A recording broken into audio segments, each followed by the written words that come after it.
They said the mountain was bleeding gold, that if you struck the rock just once more, your life would change forever. Men left families, farms, and entire futures behind for this promise, and many of them would never return. Some would become rich beyond imagination. Others would vanish underground, crushed by stone, poisoned by air, or swallowed by darkness so complete their names were erased from history. This is the true story of a gold mine that made men wealthy overnight and then killed them one by one. A story the Wild West tried to forget. In the heart of America's gold rush era, one mine stood apart from all others. It produced more gold than anyone thought possible. It built towns in months, created millionaires in weeks, and turned unknown men into legends. But beneath that glittering fortune lay a darker truth. For every fortune pulled from the earth, a life was taken in return. Accidents became routine, death became expected, and soon miners began whispering a single terrifying question: was the gold pursed? Welcome to Untold Golden History, the channel where we uncover the stories buried beneath time, dust, and forgotten names. Today, we journey into one of the deadliest chapters of the American gold rush. This is not just a story about wealth, it is a story about obsession, greed, hope, and the terrible price paid by those who chased fortune into the depths of the earth. This is the story of the gold mine that made miners rich, then killed them. In the late 19th century, America was a nation on the move. The Civil War had ended, the frontier was expanding, and the promise of wealth lay hidden in mountains no map fully understood. Gold had already reshaped California decades earlier, but now rumors began spreading eastward and southward, whispers of a new strike, richer than anything before. The rumor didn't come from newspapers at first. It came from men who didn't talk much. Prospectors passing through saloons, traders who suddenly paid in gold dust instead of coins, a single mule train that arrived carrying ore so heavy the animals collapsed before reaching town. The location was vague by design, somewhere deep in the rugged American West, where mountains rose like jagged teeth and winter could kill a man faster than a bullet. But one detail was consistent in every retelling. The gold wasn't scattered. It was concentrated, a vein so thick it could be followed for miles underground. And that kind of discovery changes everything. By the time the first official reports surfaced in the late 1800s, the rush had already begun. Thousands of men, farmers, former soldiers, immigrants, gamblers, and dreamers abandoned stability for uncertainty. Trains overflowed, wagon trails stretched endlessly west. Entire families sold everything they owned for a chance at something better. Most of them didn't even know the mine's real name yet. They just called it the Mountain of Fortune. The discovery itself was almost accidental, at least according to the earliest surviving accounts. A small group of prospectors working a remote claim noticed something unusual in the rock face after a routine blast. Instead of thin flakes or scattered dust, they found solid streaks of gold running through quartz like veins beneath skin. At first, they thought it was a trick of light. Then they struck again and again. Each blow revealed more gold. Within days, the men realized what they were standing on. This wasn't a claim. It was a fortune buried alive. Word spread quickly, despite attempts to keep it secret. In the American West, secrets never stay buried for long. Soon, mining companies arrived with legal documents, heavy equipment, and financial backing far beyond anything individual prospectors could afford. Claims were bought, sometimes fairly, sometimes at gunpoint. The mountain changed hands, names, and owners in rapid succession. But the gold remained, and it was everywhere. Once full-scale mining began, the output was staggering. Tons of ore were extracted weekly. Gold flowed so steadily that banks struggled to transport it safely. Assayers confirmed what miners already knew. This was one of the richest gold deposits ever found on American soil. Men who had arrived with nothing, left with pockets full of dust worth more than entire farms back east. Towns appeared almost overnight. What had once been wilderness became a booming settlement filled with saloons, boarding houses, supply stores, gambling halls, and churches built side by side. Streets were named after investors. Newspapers called it a miracle of the modern age. Politicians praised it as proof of America's destiny. The mine became the town's heart and its lungs. Day and night, miners descended into the earth, chasing veins that seemed endless. Early shifts were brutal, but hopeful. Men sang underground. They carved their initials into wooden supports, believing they'd return years later as wealthy retirees. But at first, the danger seemed manageable. Cave-ins happened, but rarely. Injuries occurred, but that was expected. Mining had always been dangerous. No one believed this place was different. Until the deaths began to accelerate. The first fatality was dismissed as bad luck, a loose beam, a miscalculated blast. The second death was explained away just as easily. Then a third, then a fourth. Within months, funerals became common. The mine grew deeper, and with depth came new threats. Air became stale, temperatures rose, explosive gases built up silently, waiting for a single spark.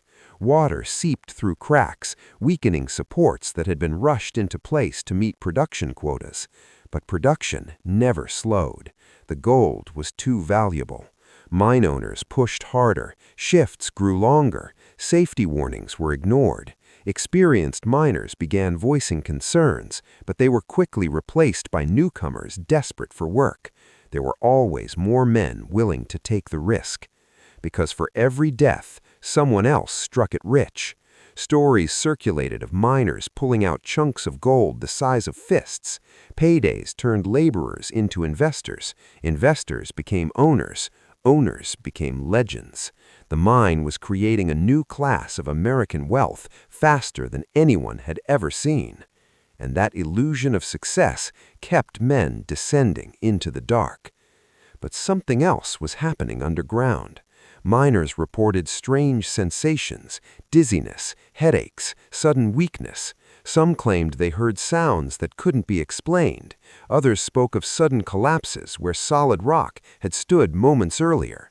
A few whispered about a smell, metallic and sharp, that burned the lungs. Carbon monoxide, methane, poisoned air trapped deep below the surface. Men would enter healthy and strong. They would be found hours later, lifeless, without a single visible wound. Official reports blamed exhaustion. The miners blamed the mountain. By the time federal inspectors arrived, the mine had already developed a reputation. Newspapers that once praised it now ran cautious headlines. Wives wrote letters begging husbands to come home. Some men listened, most didn't, because leaving meant giving up the dream. And in the America of the gold rush, the dream was everything. The dead were buried on hills overlooking the town, their graves multiplying faster than buildings. Wooden markers bore names, ages, and sometimes nothing more than unknown miner. Entire shifts disappeared during collapses, their bodies unrecoverable, sealed behind tons of stone. Yet the mine kept producing. Every ounce of gold seemed soaked in blood, and still investors demanded more. As the mine expanded deeper, engineers warned that the mountain itself was becoming unstable. Natural fault lines intersected the tunnels. Pressure built in ways they barely understood with the technology of the time. One wrong blast could trigger disaster on a scale no one was prepared for. That warning would soon become prophecy. But before the mine's darkest day arrived, the town itself began to change. The initial optimism faded, replaced by tension and fear. Saloons filled with quieter men, gambling winnings felt hollow, riches no longer guaranteed survival. Some miners started calling the gold cursed. Others laughed it off, until they couldn't anymore. By the early 1890s, the mine no longer slept. Steam engines roared day and night. Elevators groaned as they carried men hundreds of feet below the surface. Lanterns flickered endlessly in tunnels that grew hotter, narrower, and more unstable with every passing week. The mountain was being hollowed out from the inside, and everyone working there could feel it. Production records were shattered month after month, so were safety limits. The deeper the miners went, the richer the gold became, and the more dangerous the environment turned. Rock that had been stable for centuries began to crack under pressure. Wooden supports creaked like living things, bending under weight they were never designed to carry. Engineers warned management that the pace was unsustainable. Management ignored them. Every delay meant lost profit. Every safety shutdown meant idle machines, and in the ruthless economy of the gold rush, caution was considered weakness. Miners were ordered deeper. Longer shifts became mandatory. 12-hour days stretched into 16. Some men slept underground between shifts to save time. Ventilation systems were outdated and inadequate, but replacing them with slow operations. So nothing changed. The first major disaster struck without warning. A routine blast was scheduled deep in the southern shaft, a controlled explosion meant to expose a new section of gold-bearing rock.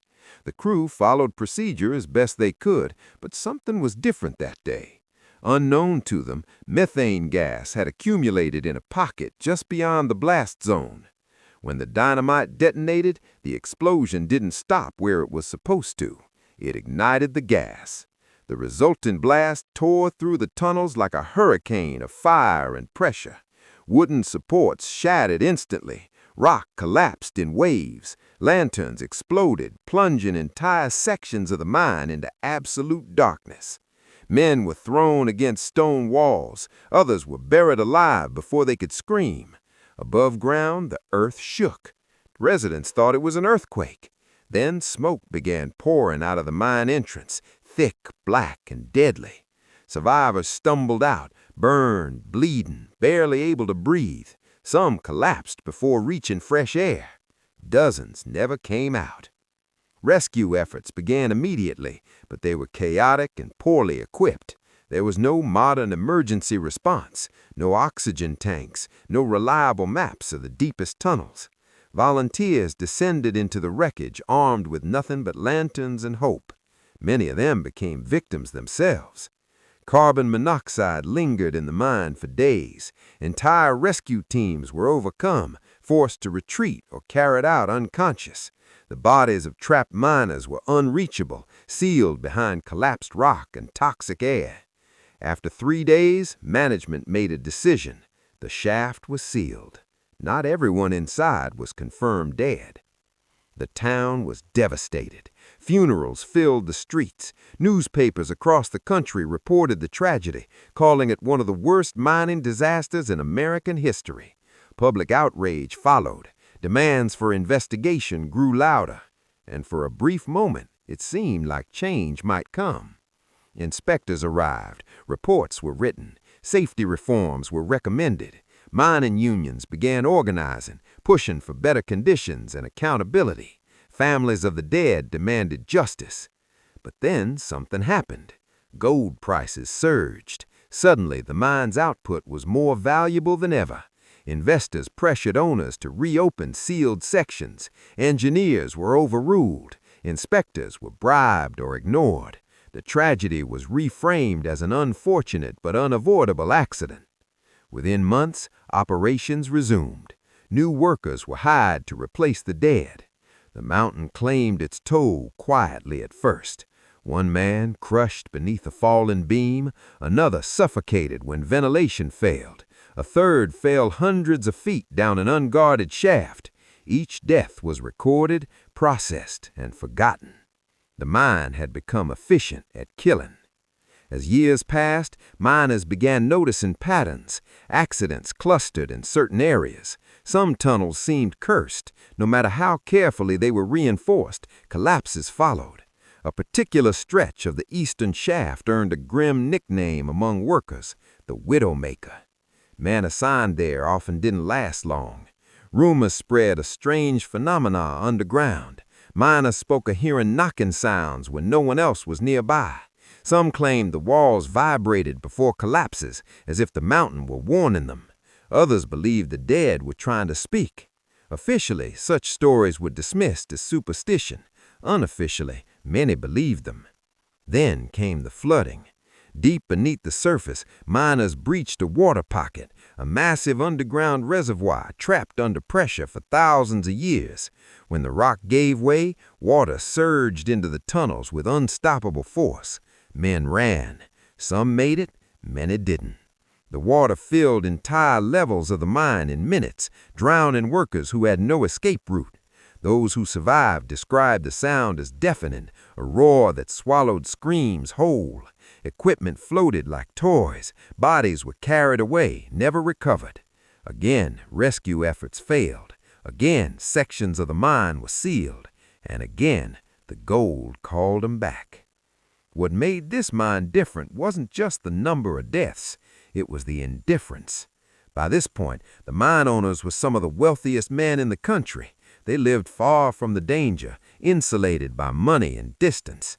To them, the mine was numbers on paper: output, cost, profit. Miners were replaceable. The town wasn't blind to this reality.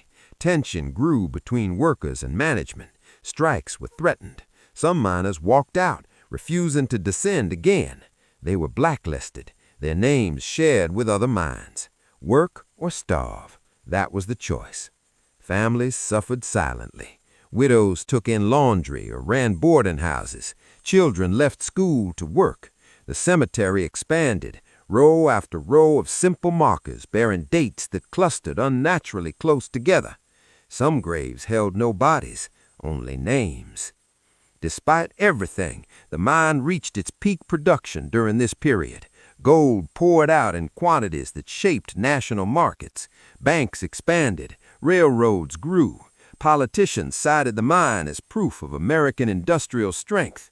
No one mentioned the bodies. But underground, conditions were worsening. The deeper shafts reached temperatures so extreme, miners worked stripped to the waist, sweat blinding their eyes. Air grew thinner. Explosive gases accumulated faster than removing could remove them. Engineers warned that a catastrophic collapse was inevitable. They were right. The worst disaster in the mine's history came on a winter morning when most of the town was still asleep. A massive structural failure occurred deep in the central shaft, a collapse so violent it triggered secondary failures throughout the mine. Tunnels caved in like dominoes. Entire levels vanished. Hundreds of men were trapped. Some were killed instantly. Others survived the initial collapse, only to face darkness, suffocation, and starvation. Rescue teams worked around the clock, digging through rock with primitive tools, racing against time. They could hear voices at first, then fewer, then none. After weeks of effort, the rescue was called off. Too many risks, too little hope. The official death toll was staggering. Unofficially, it was high. The town would never be the same. After the winter collapse, silence fell over the town. Not the peaceful kind, but the heavy, suffocating silence that follows catastrophe. The mine, once alive with steam whistles and clanking machinery, stood still. Snow gathered at its entrance. Flags hung at half-mast. Every household had lost someone or knew someone who had. America could no longer look away. Newspapers from New York to Chicago ran front-page stories. Reporters arrived by train, notebooks in hand, shocked by what they found. They counted graves. They interviewed widows. They followed the blackened tunnels as far as they were allowed. And what they uncovered horrified the nation. Survivors spoke openly now. With the mine temporarily shut, fear loosened its grip. Miners described falsified safety records, ignored warnings, and deliberate decisions to push deeper despite known risks. Engineers came forward with documents proving that management had been warned repeatedly and chose profit anyway. Public outrage exploded. Under pressure, the federal government launched a formal investigation. Inspectors returned, this time under orders they could not ignore. Hearings were scheduled. Executives were summoned. For the first time, the men who owned the mine were forced to answer questions about the dead. They denied everything. Accidents, they claimed, were an unfortunate reality of mining. The workers knew the risks. The collapses were acts of nature, unpredictable and unavoidable. Any suggestion of negligence was dismissed as emotional exaggeration. But the evidence told a different story. Internal memos surfaced showing deliberate cost-cutting, ventilation upgrades postponed indefinitely, structural reinforcements removed to speed extraction, safety inspectors pressured to approve dangerous conditions. The mine had not simply been dangerous, it had been sacrificed. As testimony piled up, something else emerged, something that went beyond paperwork and profit margins. Miners spoke of patterns too consistent to ignore. Entire crews wiped out in the same sections, accidents following warnings that had been dismissed, survivors haunted by dreams of the tunnels collapsing again and again. The word curse began appearing in headlines. At first it was meant sarcastically, a dramatic flourish to sell papers. But as details accumulated, the idea took hold in the public imagination. This mine didn't just kill randomly, it killed relentlessly. Native elders from nearby regions were interviewed next, and their stories sent chills through readers. Long before the gold rush, they said the mountain was avoided. It was considered unstable, dangerous, and spiritually hostile. Landslides had occurred for generations. Strange gases seeped from cracks. Animals refused to graze near certain slopes. The mountain had always warned those who listened. No one did. As the investigation dragged on, tensions in the town reached a breaking point. Miners who had survived demanded change, real change. They organized strikes, refusing to return underground until conditions improved and the dead were acknowledged. Management responded with threats. Armed guards were hired. Strike leaders were fired and evicted from company housing. Violence broke out. One confrontation ended with gunfire, leaving 2 men dead, not underground this time, but in the street. The gold mine was no longer just a workplace. It was a battlefield. National labor unions stepped in, using the mine as a symbol of unchecked corporate power. Politicians gave speeches, laws were proposed. For the first time, mining safety became a national conversation. And still, behind closed doors, deals were being made. The company's legal team worked relentlessly. Settlements were offered to families, quiet money in exchange for silence. Some accepted, desperate to survive. Others refused, determined that the truth be told. When the final investigation report was released, it was devastating. The mine was declared structurally compromised, unsafe at its current depth. A significant contributor to the deaths was identified, willful negligence driven by profit incentives. Yet no executive went to prison. Fines were issued, large on paper, insignificant compared to the gold already extracted. The company restructured, changed its name, and waited, because the gold was still there. Within a year, operations resumed under new management. New promises were made, new safety measures announced, and once again, men descended into the mountain. But something had changed. Fear now lived openly among the miners. Every creak sounded like a warning. Every blast felt final. Men carried lucky charms, prayed before shifts, and wrote letters home they never mailed, just in case. Deaths continued, though not dramatically. A collapse here, a suffocation there. Each incident reinforced the growing belief that the mountain demanded payment. The curse became part of daily life. Saloons sold drinks named after disasters. Children played games reenacting cave-ins. Songs were written about the mine, mournful ballads sung quietly at night, telling stories of men swallowed by gold. Then came the incident that sealed the mine's legend forever. A veteran miner, one of the most experienced underground, predicted his own death. He told coworkers not to follow him into a newly reopened shaft. He said the air felt wrong, the rock felt angry. They laughed. Hours later, the shaft collapsed exactly as he'd warned. His body was never found. After that, even skeptics began to wonder. By the early 20th century, the mine's output finally began to decline. The richest veins were exhausted. The cost of deeper excavation rose. The deaths, lawsuits, and bad publicity made continued operation less attractive. One by one, sections were closed. The town shrank. Families moved away. Businesses shut down. The once booming settlement became quieter each year until only those with nowhere else to remain. The mine entrance was sealed for the final time, its tunnels abandoned, its secrets buried. But the dead stayed. Decades later, historians would attempt to calculate how many lives the mine claimed. Official records listed hundreds. Unofficial estimates reached into the thousands. Many deaths were never documented. Migrant workers, drifters, men without families. The gold had vanished into vaults and jewelry.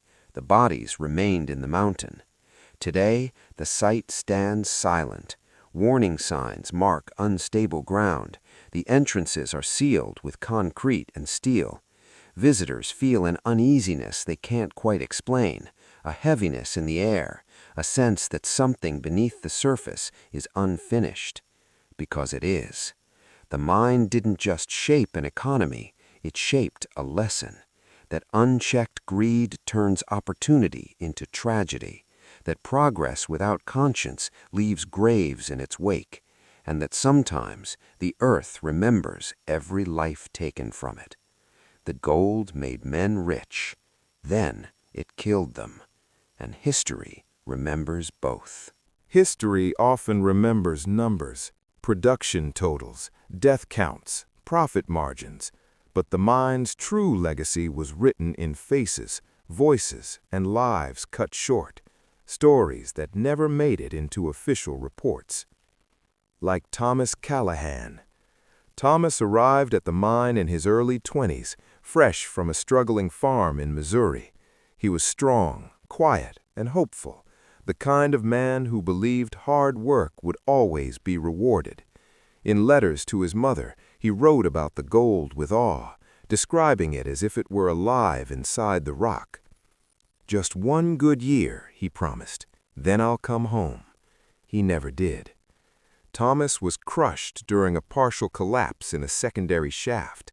His crew dug for hours, hearing his voice fade as oxygen ran out. When they finally reached him, it was too late. His body was brought up wrapped in canvas, and his last letter was found unopened in his pocket. His mother received both in the same week. Or consider Miguel Alvarez, an immigrant miner who spoke little English but worked the most dangerous shifts because they paid more. He sent nearly every dollar home to his wife and children. Fellow miners remembered him as cheerful, always humming songs from home underground. Miguel died during the flooding incident. His body was never recovered. For years, his wife believed he might still be alive somewhere, trapped but surviving. She wrote letters to the mine, to government offices, to anyone who would listen. None were answered. Eventually, the letters stopped coming. The mine didn't just kill men, it erased them. Survivors carried scars that never healed. Some lost limbs, others lost their hearing, many lost sleep. Nightmares haunted them, collapsing tunnels, choking darkness, the sound of rock giving way. Alcohol became a refuge. So did silence.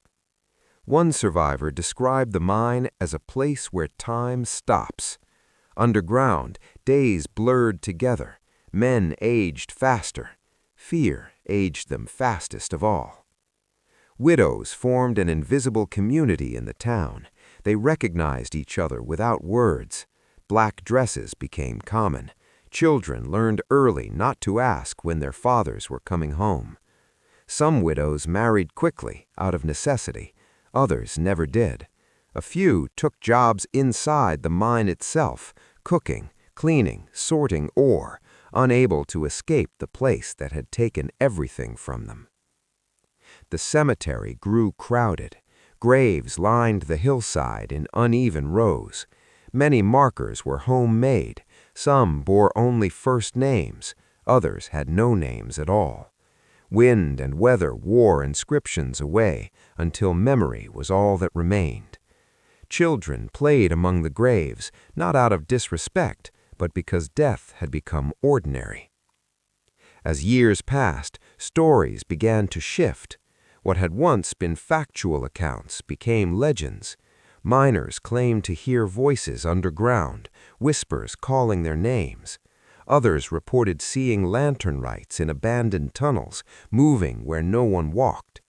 Animals refused to approach certain mine entrances. Tools left overnight were found broken by morning.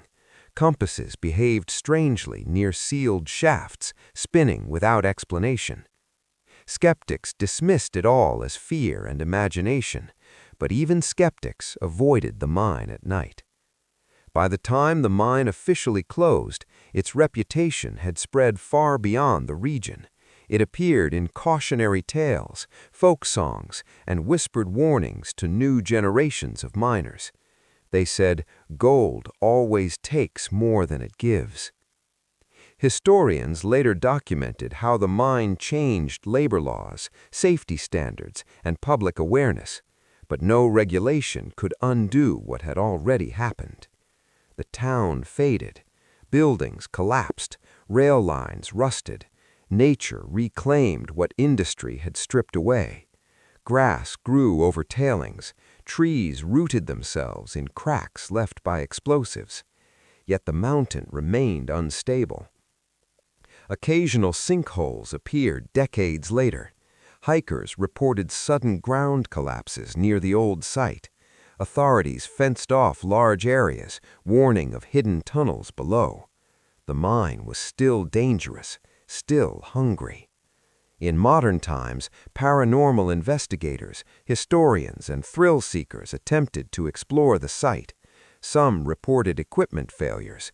Others left early, overwhelmed by an unexplained sense of dread.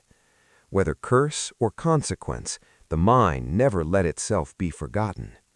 Today, the story is taught in fragments, in textbooks, documentaries, and museum exhibits, but none fully capture the weight of what was lost underground.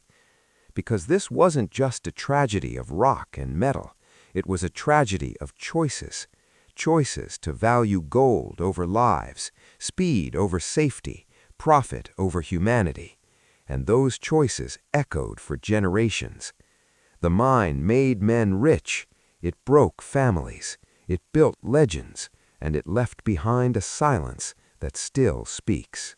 Long after the last whistle blew and the final tunnel was sealed, the mine continued to live, not in operation, but in memory.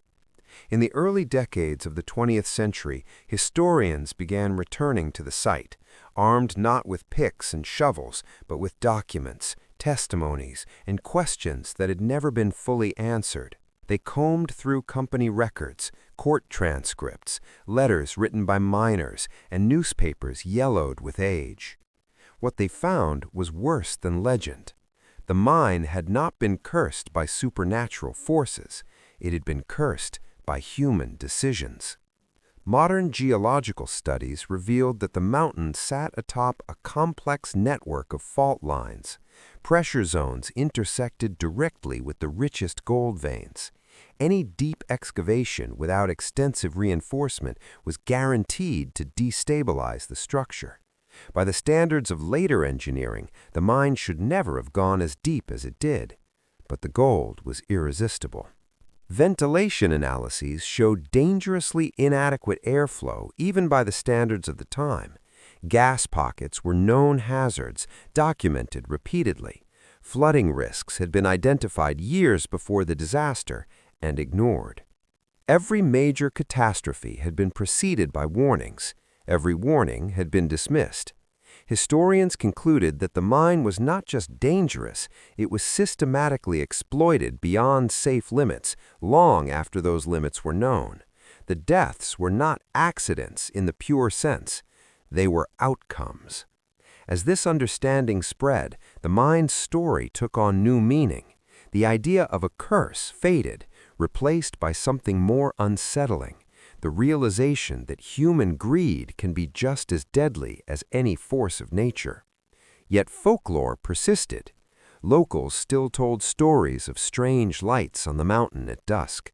Old miners' descendants spoke of dreams passed down through generations, dreams of darkness, collapsing stone, and voices calling from below. Whether psychological inheritance or something else, the emotional imprint remained. The site itself became a place of uneasy reflection. Memorial plaques were installed decades later, listing known victims.